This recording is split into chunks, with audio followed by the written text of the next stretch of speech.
Ouvre ton cahier de maths à la première page blanche et écris le titre de la leçon et la date en haut de la page. Aujourd'hui, nous allons apprendre comment soustraire des nombres entiers à plusieurs chiffres. Nous pouvons utiliser la soustraction dans la vie quand on veut trouver une partie d'un groupe et on connaît déjà l'autre partie. Par exemple, il y a 752 élèves dans une école. Si 384 sont des filles, combien sont des garçons? Donc on sait une partie déjà du groupe, on sait combien de filles il y a, et on sait combien d'élèves il y a en total, et on veut savoir combien de garçons il y a. Donc d'abord, on va bien aligner les nombres dans leur colonne. Les unités avec les unités, les dizaines avec les dizaines, les centaines avec les centaines. Je peux même dessiner une grille pour m'aider à bien organiser les nombres. Ensuite, je vais regarder si le nombre en haut est plus petit, il faut regrouper. Parce que je ne peux pas enlever 4 unités si j'ai seulement 2. Alors, je vais échanger une dizaine pour 10 unités. Je peux aussi échanger une centaine pour 10 dizaines ou une unité de 1000 pour 10 centaines, etc. L'important, c'est que c'est toujours les groupes de 10. Alors, dans ce problème, je vais barrer le 5 et je vais prendre une dizaine, donc j'ai seulement 4 dizaines, et puis je vais regrouper ça en 10 unités, donc j'ai maintenant 12 unités totales.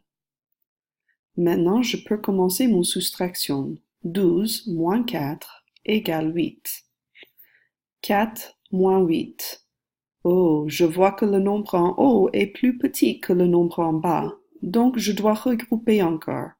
Je vais échanger une centaine pour 10 dizaines. Alors, j'ai seulement 6 centaines qui restent et j'ai maintenant 14 dizaines. 14 moins 8 égale 6 et 6 moins 3 égale 3. Donc je sais maintenant qu'il y a 368 garçons à cette école.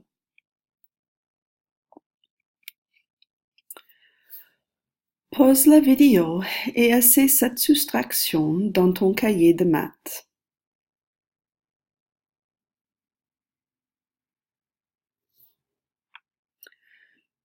Nous commençons dans les unités.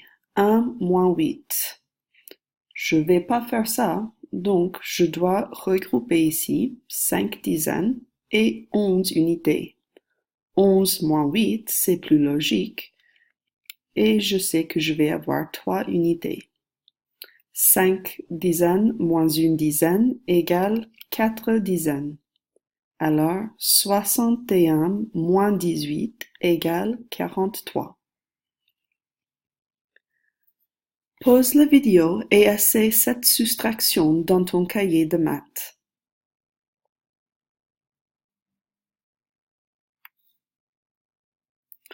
Commençons dans les unités encore. 1 moins 7.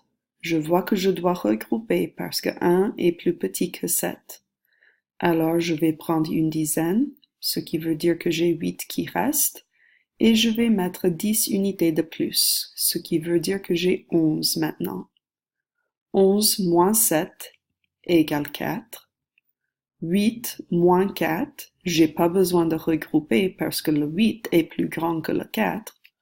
Alors 8 moins 4 égale 4. Et 6 moins 1 égale 5. Donc 691 moins 147 égale 544. Pause la vidéo et essaie cette soustraction dans ton cahier de maths.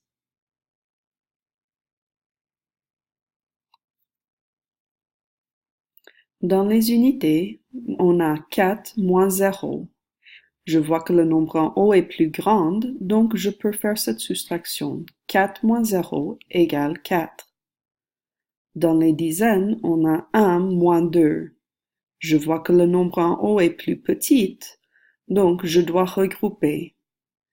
Quand je vais dans les centaines, il n'y a pas de centaines que je peux prendre. Alors, je dois continuer à la place des milliers.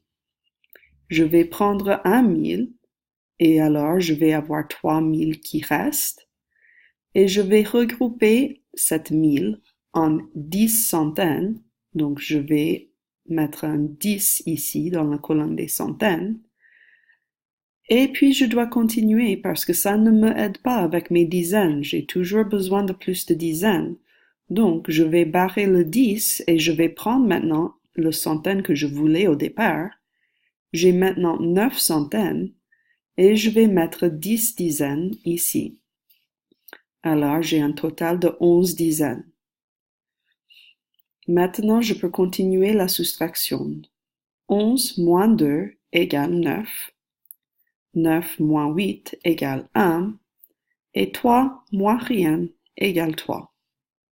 Alors 4014 moins 820 égale 3194. As-tu compris comment faire la soustraction?